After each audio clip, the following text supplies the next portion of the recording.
नमस्कार। आज special report को आपको स्वागत करुछि स्वागतिका। सारा विश्व में महामारी आतंक भितर एक कथा नहीं वितर्क चली कोरोना भाइरस प्राकृतिक ना यह सृष्टि करा जायछि। भारत समेत विश्वर बहु देश बहु पूर्व आशंका करुछन्ति जे कोरोना माध्यम चीन दुनिया रे जैविक युद्ध आरंभ कर देछि। किछि दिन पूर्व नॉर्वे एवं ब्रिटेन वैज्ञानिक दावी करथिले जे रिवर्स इंजीनियरिंग माध्यम रे कोरोना भाइरस को अधिक घातक और संक्रामक करा जायछि। या भितरे इंटरनेट रे सक्रिय वायरोलॉजिस्ट एवं गवेषकों एक संगठन सारा विश्व को पुणी थरे एक कथा भाबिबा को बाध्य कर दैछन्ति जे कोरोना भाइरस थिला चीन रो बायोटेरर।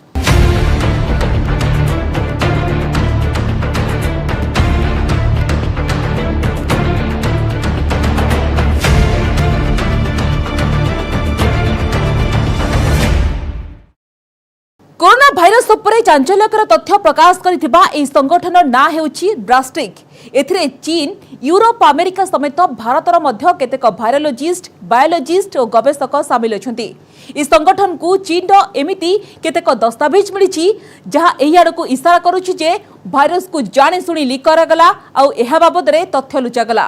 रिपोर्ट रे देखिबा एही संगठन कोन सूचना दैछि ओ केमिति एबे चीन तदंतर नियारे घेराबंदी हेउछि।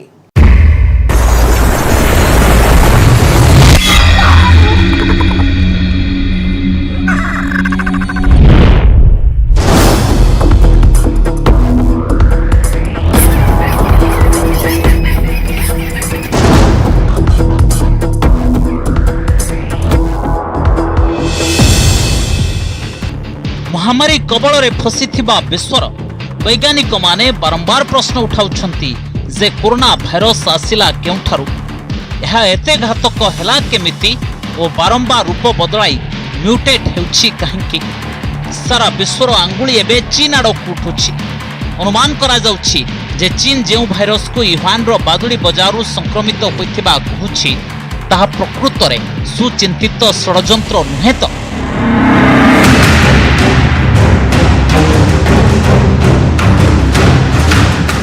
प्रश्न है कोविड-19 भाइरस प्रकृत में आसिला केउठु। इंटरनेट रे सक्रिय एक संगठन केतक दस्तावेज अनुध्यान करी विश्व को एक कथा चिंता करने को बाध्य कर दैछि जे कोन प्रकृत में कोरोना बादुड़ी बजार बाहरिला ना युहान लैब रु। एही गवेषणा करिछि ब्रास्टिक नामक एक संगठन जहां इंटरनेट रे सक्रिय अछि। ए टीम एक वर्ष हला कोरोना उत्पत्ति उपरे गवेषणा करुछि। एही संगठन रे सारा विश्व गवेषक और वायरोलॉजिस्ट शामिल अछंती। ब्रास्टिक रे भारत रु भी केते जण वायरोलॉजिस्ट शामिल अछंती। एही संगठन सह संपृक्त अधिकांश लोके निज परिचय गुप्त रखिछंती। एमाने इंटरनेट रे चीन रो भाइरस सह संपर्कित अनेक गुड़िए दस्तावेज अनुध्यान कले ए समय गवेषकों को बहु गुरुत्वपूर्ण तथ्य मिलला। एमाने विश्वास करुछंती जे भाइरस बादुड़ी बजारु आसी नाही बरंग एही घातक भाइरस चीन रो युहान लैब रु बाहरिछि।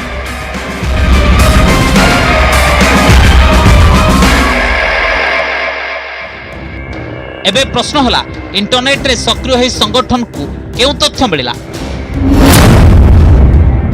ब्रास्टिक संगठन सह संपर्कित सारा विश्वर गवेषक और वायरोलॉजिस्ट को दाबी हला से माने चाइनीज एकेडमिक पेपर्स रो अनुध्यान कले एथि सह चीन रो केतक गुप्त दस्तावेज भी से माने खोजिले। दाबी अनुसार ए सब पढ़िबारु जणा पड़िला जे भाइरस 2012 आरंभ होइतला। ब्रास्टिक दाबी करिछि जे चीन रो मोजियांग रो खणी रे काम करुथिबा केतक श्रमिक संक्रमित होइथिले। संक्रमित होइथिबा समस्त श्रमिकंकर मृत्यु हो जाइथिला। एहा परे चीन रो युहान लैब रे काम करुथिबा से झिंगली मोजियांग खणी रो सैंपल युहान लैब को आनिले। चीन कहिला जे श्रमिकंक मृत्यु फंगस जोगु होइथिला, किंतु ब्रास्टिक रो दाबी हला चीन को सेतेबेले एक नुआ कोरोना स्ट्रेन मिलिथिला। चीन एही नुआ कोरोना स्ट्रेन RATG13 नाम देइथिला आ तापरे चीन रो वायरोलॉजिस्ट माने नुआ भाइरस को नहीं बहु परीक्षा निरीक्षा कले।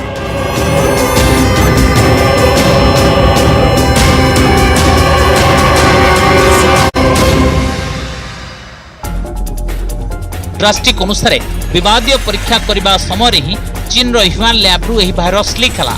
एक कथा एथिपय अधिक दृढ़ हेउछि कारण किछि दिन पूर्व नॉर्वे और ब्रिटेन रो वैज्ञानिक दाबी कर सारिछंती जे चीन भाइरस उपरे परीक्षा निरीक्षा करी ताकू अधिक संक्रामक और अधिक घातक कर दैछि।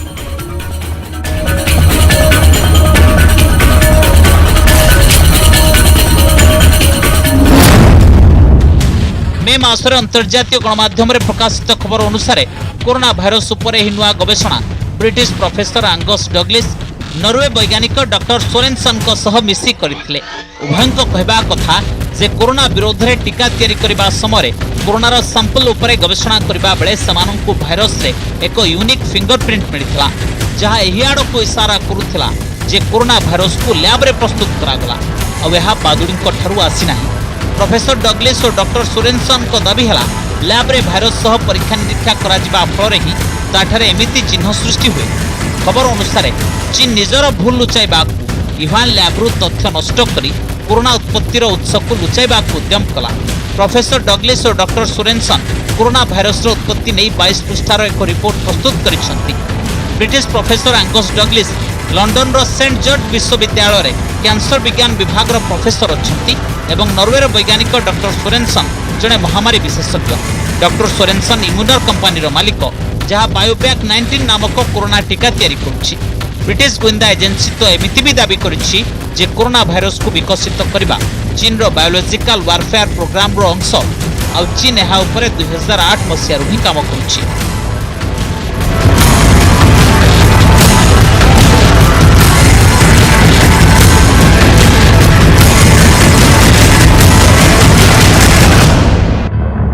अमेरिकार राष्ट्रपति जो बिडेन भी यही प्रसंग नहीं तदंत आदेश दे सारी आउ एबे यूटर्न नहीं WHO भी चीन को यही तदंत रे सहयोग करबा को कहिछि। एमितिरे प्रश्न हला कोन इवान लैब्रु बाहरिला कोरोना भाइरस कोन चीन भाइरस को घातक कला आउ कोन एहा चीन रो बायो एरर नुहे bio terror. Report news 18 Odia. Corona virus उत्पत्ति संपर्क में पता लगाइबा को निर्देश देइछंती अमेरिका राष्ट्रपति जो बिडेन। सारा विश्व चाप पड़िबा परे एबे विश्व स्वास्थ्य संगठन भी एक्शन मोड को आसीछि। पुणी थरे कोरोना सृष्टि उपरे तदंत करिबो आ तदंत रे सहयोग करिबा को चीन को कहिछि WHO।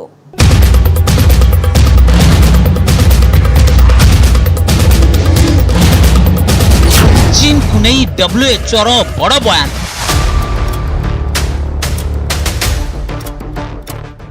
कोरोना तदंत रे सहयोग करबा को दाबी।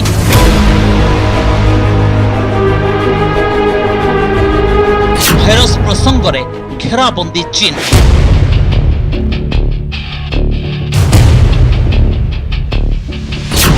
चीन उपरे तदंत ताती। गत 1.5 वर्ष हला कोरोना भाइरस रो सत उपरे पर्दा पकाई रखिथिबा चीन एबे भाइरस को नहीं घेराबंदी रो सम्मुखीन होउछि।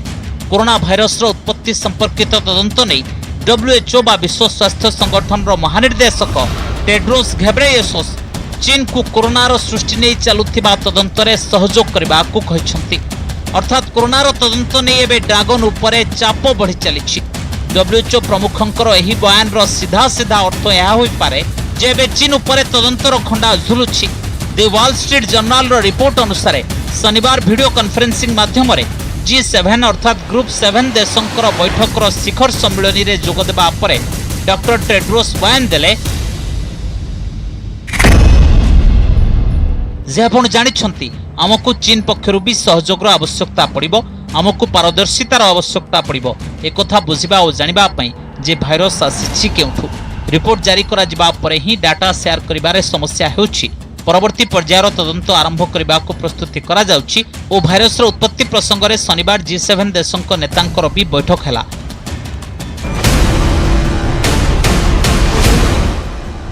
चीन को नहीं WHO प्रमुखंकर एही बयान एमिति समय आसीछि जेतेबेले सारा विश्व में कोरोनार उत्पत्तिर प्रकृत तदंत पई चाप बढ़ी चलिछि।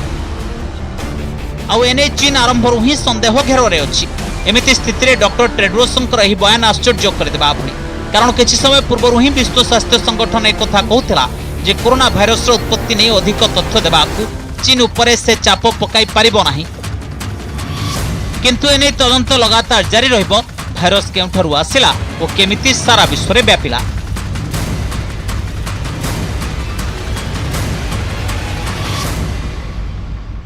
अभी G7 मीटिंग हुई है, वहाँ पे भी पैंडेमिक ही सबसे बड़ी डिस्कशन की बात थी। तो मेरा मानना यह है कि चीन को अपनी जो भी बची कुची साख है अंतर्राष्ट्रीय संस्था में, उसको अपने बचाना चाहिए और पूरी तरह मदद करनी चाहिए। और अब आजकल इतनी थ्योरी चल रही हैं कि ये बायो वेपन था या रिलीज था, इंटेंशनल था, नहीं था, तो उस सब का निराकरण करना बहुत आवश्यक है एक बड़ी पावर के लिए। चीन एक बड़ी पावर है, बड़ी इकोनॉमी है, तो इसलिए उनकी रिस्पॉन्सिबिलिटी भी इस बात से ज़्यादा है। गत 1.5 वर्ष है सारा विश्व कोरोना भाइरस आतंक सहुची। कोरोना महामारी को नहीं सबु देश अस्तव्यस्त, किंतु सबुठु बड़ प्रश्न है यह महामारी अचानक केउठारु आरंभ होला और मात्र 1.5 वर्ष भितर सारा विश्व में व्यापीगला केमिति। प्रारंभिक तदंत ही चीन रो इवान लैब संदेह घेर में थिला, किंतु चीन प्रथम दिन ही कोरोना भाइरस रो इवान लैब कनेक्शन को खंडन करि आसीछि। चीन रो कहबा कथा जे कोरोना भाइरस बादुड़ी माध्यम रे मनुष्य को आसिला। एबे कोरोना भाइरस को नहीं पुणी थरे तदंत आरंभ होबाकू जाउछि, जेहेतु 1.5 वर्ष है भाइरस रो उत्पत्ति नहीं जेते भी तदंत होइछि से सबु रिपोर्ट रे चीन रो इवान लैब संदेह घेर में अछि। तेणु एबे WHO भी एही तदंत रे चीन सहयोग करू बोली कहिछि। अर्थात चीन उपरे सारा विश्व नुहे एमिति संगठन भी चाप पकाइबा आरंभ करिसंती जे एजाय कोरोना प्रसंग रे ता सपक्ष रे थिले।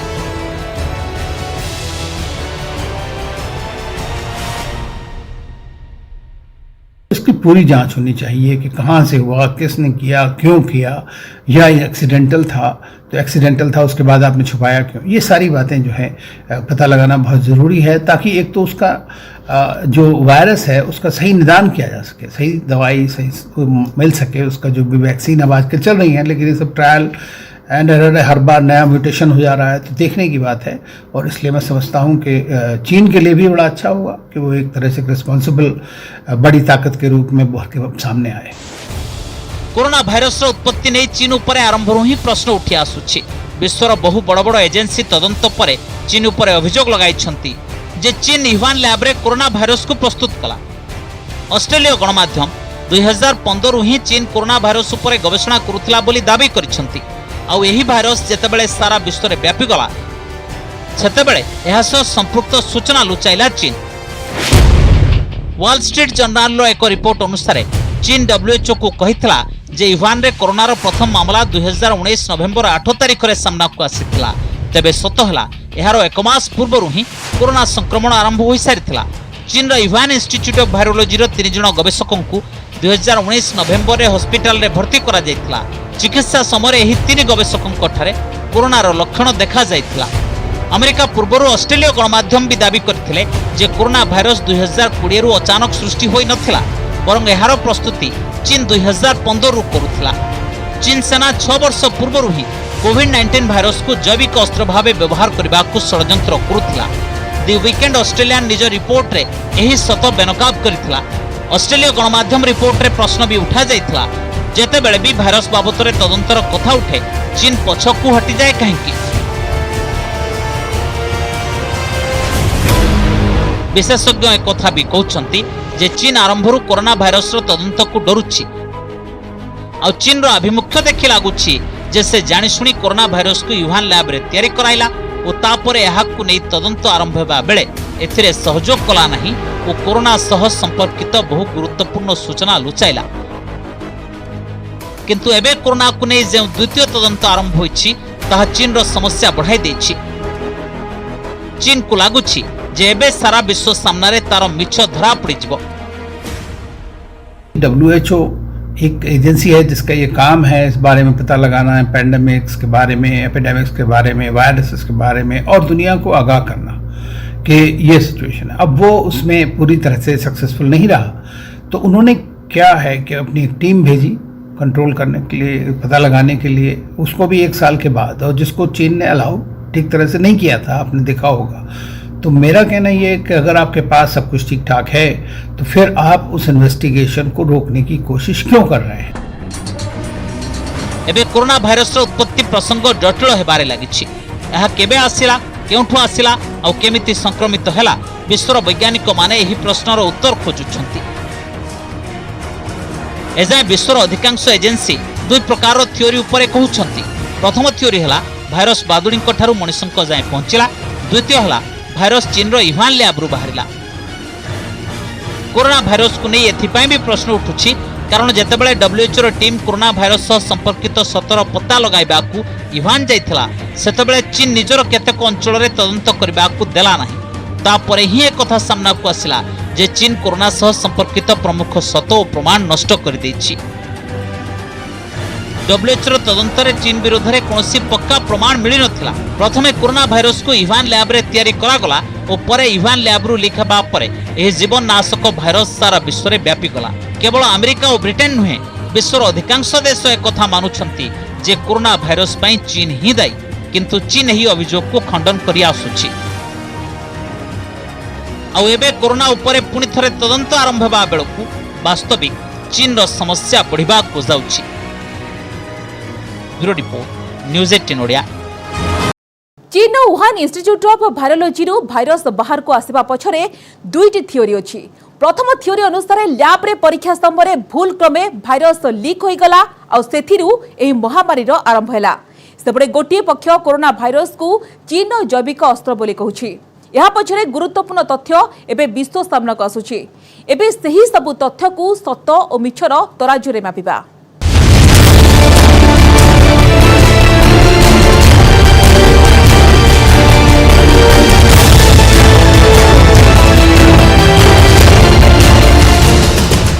कोरोना भाइरस को नहीं एमिति केतेक प्रश्न अच्छी जार जालरे छंदी होइछि सारा विश्व जार सत जदि सतरे सामना को आसिबो तेबे भूमिकंप होइजिबो चतुर चीन पई एही प्रश्न हला कोन कोरोना भाइरस चीन रो जैविक अस्त्र कोन चीन डब्ल्यूएचओ रो प्रथम पर्याय तदंत को मैनेज कला अमेरिका गोइंदा एजेंसी को कोन गुरुत्वपूर्ण सुराग मिली सारिलानी ए सब प्रश्नर उत्तर पई तथ्य आधारे देखबा को पड़िबो जे कोन सतरे कोरोना भाइरस चीन रो जैविक अस्त्र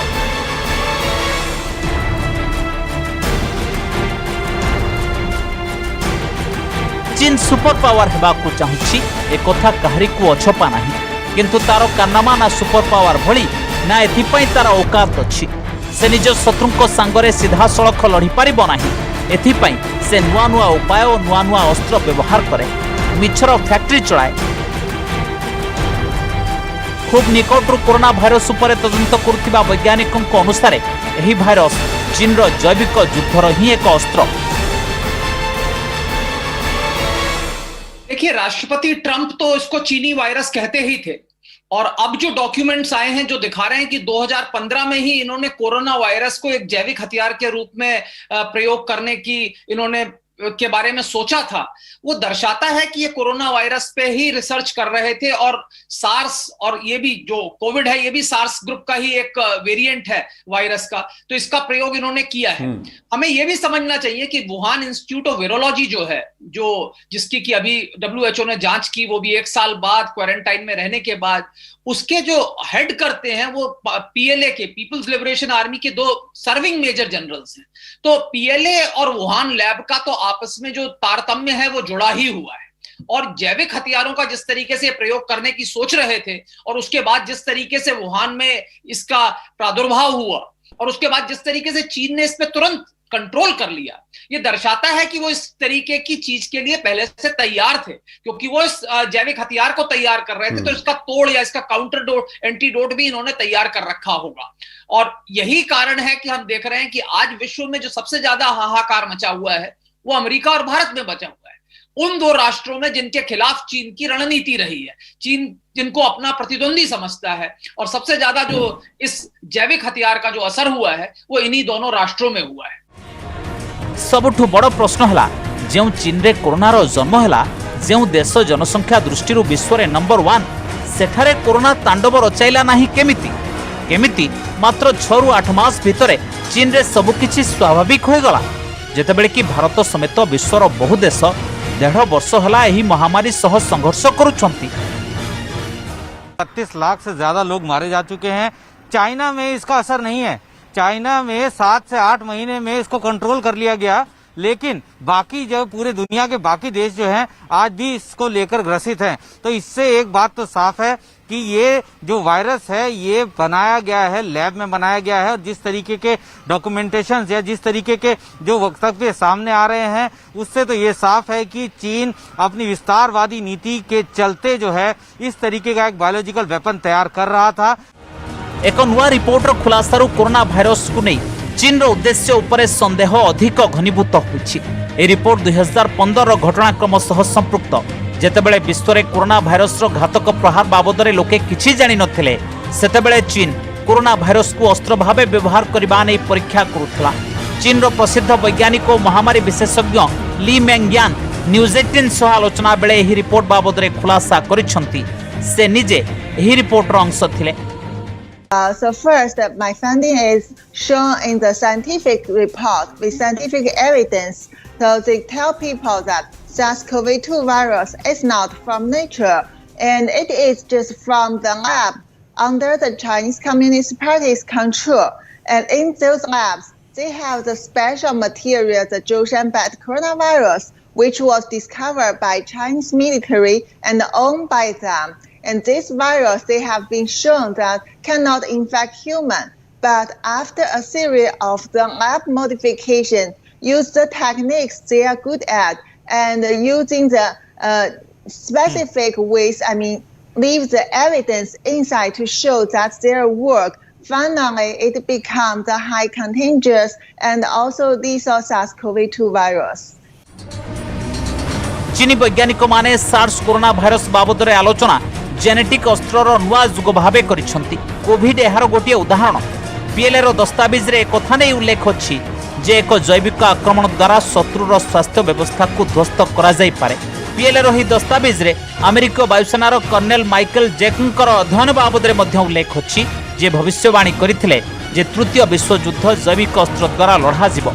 चीन रो महामारी विशेषज्ञ ली मेंगयान दाबी करिसंती जे ही गुप्त दस्तावेज संपूर्ण भावे ठीक आउ चीन षड्यंत्रर गुमर खोलिबा को यथेष्ट।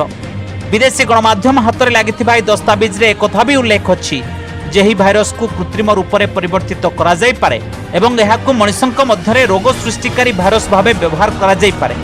एहा परे एहार व्यवहार एक एमिति अस्त्र भावे करा जाय पारे जहाकु विश्व पूर्वरु केबे भी देखि नाही। एही दस्तावेज रे चीन रो शीर्ष स्वास्थ्य अधिकारी लेखा अछि। तेबे चीन रो सरकारी संवादपत्र ग्लोबल टाइम्स एही लेखा को चीन रो छवि खराब करिवार षड्यंत्र बोली कहिछि। एबे एही तथ्य जानिबा जरूरी जे जैविक विषाक्त अस्त्र उपरे प्रतिबंधक लगाउथिबा दि बायोलॉजिकल वेपन्स कन्वेंशन 1975 रे लागू होइथिला, किंतु मात्र अल्प केतेक देश एहार सदस्य अछंती। एनै केबे भी सहमति होई पारि नाही जे जैविक अस्त्र तयारी करिवार आशंका उपरे तदंतर ठीक व्यवस्था कोन हेबो। जेहेतु जैविक अस्त्र को नहीं वैश्विक स्तर में कौन सख्त व्यवस्था नहीं आ चीन प्रकृति को देखी यही आशंका को खंडन करा जाय न पारे जे चीन जैविक अस्त्र भावे कोरोना भाइरस प्रयोग करिछि। Bureau report news 18 Odia. द्वितीय विश्वयुद्ध रे परमाणु बोमा पालटिथिला निर्णायक। कुहाजाउछि जदि केबे तृतीय विश्वयुद्ध हुए तेबे एथिरे जैविक अस्त्र सारा पृथ्वी को विनाश मुह को ठेली देबो। संदेह करा जाउछि ट्रेड वार रे माड़ खाइबा परे विश्व उपरे जैविक अस्त्र भाबरे कोरोना को व्यवहार कला।